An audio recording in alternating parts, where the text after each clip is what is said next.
రక్త చరిత్ర మూవీ అయితే రిలీజ్ అయింది. అది మూవీ వచ్చేసి 2010లో రిలీజ్ అయింది.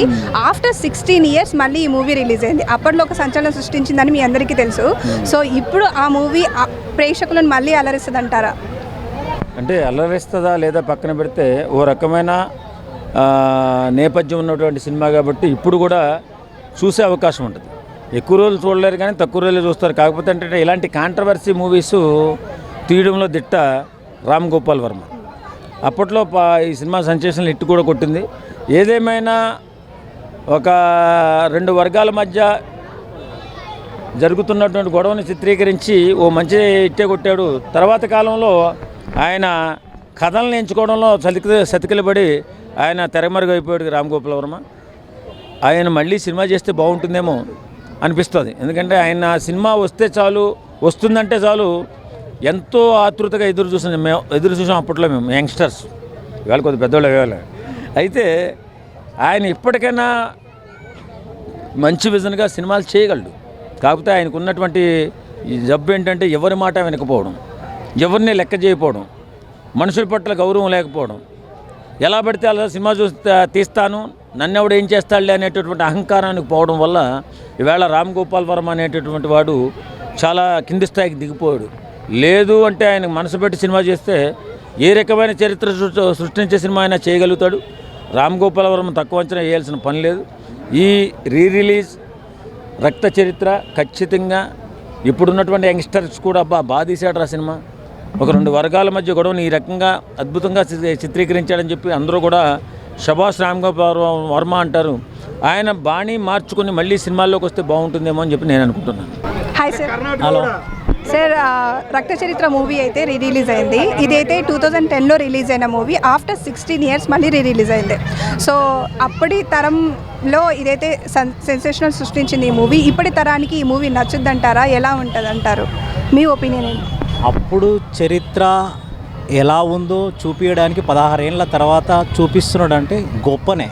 పాత సినిమాలే బాగున్నాయి. అందులో రాయలసీమ ఎలా ఉంది, రాయలసీమ గురించి గ్రూపుల గురించి కొట్లాటలు ఎలా ఉన్నాయి, ఆ గ్రూపులు ఎలా కొట్లాడినాయి, పగ ప్రతీకారం అనేది ఎలా ఉండాలనో రామ్ గోపాల్ వర్మ గారు తీశారు.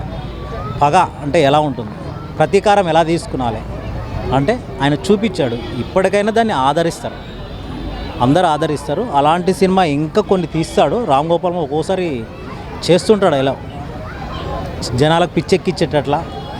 అప్పుడెప్పుడు దయ్యం సినిమా తీశాడు ఒకప్పుడు. అలాంటి రక్త చరిత్ర తీశాడు. ఈరోజు 16 ఏళ్ళు అయింది. అయినా కానీ దాని మీద చాలామందికి ఒపీనియన్ ఉంది. చాలా హిట్ అయింది, సూపర్ డూపర్ హిట్ అయింది. మళ్ళీ ఇంకా సినిమాలు తీస్తాడు. అందులో ఆయన ఇమిడి ఉన్నాడు.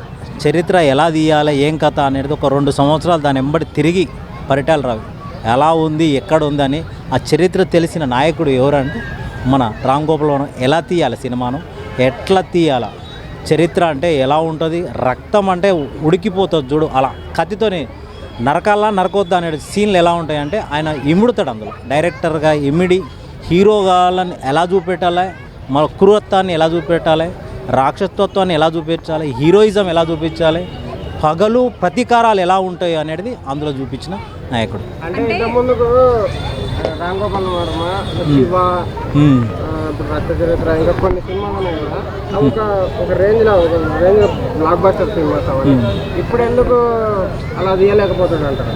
టైం వస్తుంది ఏదైనా అన్ని కథలు వాళ్ళకి ఇప్పుడు అర్థం అవ్వట్లేదు అంటారా? అందరికీ అర్థమవుతుంది. కొన్ని స్టోరీని బట్టి ఉంటుంది. స్టోరీలో నీకు అందులో సరైన కథ లేనప్పుడు ఏదైనా హిట్ కాదు. కథ ముఖ్యం. రక్త చరిత్ర ఎలా హిట్ అయింది, శివ ఎలా హిట్ అయింది. శివ సూపర్ డూపర్ నాగార్జున గారితో. ఎవరు హీరోలు లేరు ఇందులో. ఇప్పుడు రక్త చరిత్రలో హీరోలు లేరు. అలాంటిది హిట్ చేశాడు 2010లో. ఈరోజు మళ్ళీ రిలీజ్ చేశారు. బ్రహ్మాండంగా ఉంటుంది, చూడదగిన. రక్తం మన రాయలసీమ ఎలా ఉంటుంది, ఉడుకుతుంది అంట రక్తము. ఆ ఉడుకు ఎలా చూపించాడో అలా చూపించాడని నేను అనుకుంటున్నాను. అంటే అప్పటి తరానికి ఇది నచ్చింది కదా, ఇప్పుడు జెన్జీ తరానికి ఇది నచ్చుతుంది అంటారా? ఎప్పటికైనా కానీ నచ్చుతుంది. పాత సినిమాలే స్టోరీలు బాగున్నాయి, ఆ డైరెక్టర్గా బాగున్నాయి, అన్నీ బాగున్నాయి. అప్పటి చరిత్రలే ఇప్పుడు మళ్ళీ తిరిగి రాస్తున్నారు. అప్పుడున్న చరిత్రలే ఇప్పుడే మళ్ళీ రాస్తున్నారు. కొన్ని సినిమాలు, కొన్ని పాటలు సినిమాలలో పెడుతున్నారు ఇప్పుడు. ఇప్పుడు చిరంజీవి గారి సినిమాలు ఎలా పెడుతున్నారు, కొన్ని సినిమాలలో వాళ్ళు సాయి ధరమ్ తేజ్ అలాంటి సినిమాలు కొన్ని ఉన్నాయి. ఈయనది ఉంది. కొన్ని సినిమాలు హిట్ అయితే కొన్ని పోతాయి. కానీ చాలా పవర్ఫుల్. వర్మ గారు అంటే దేశానికి చాలా తెలుసు. డైరెక్టర్ గారు అంటే ఎలా తీయగలుగుతాడు, కొన్ని సీన్లు అనేది చాలామందికి తెలుసు.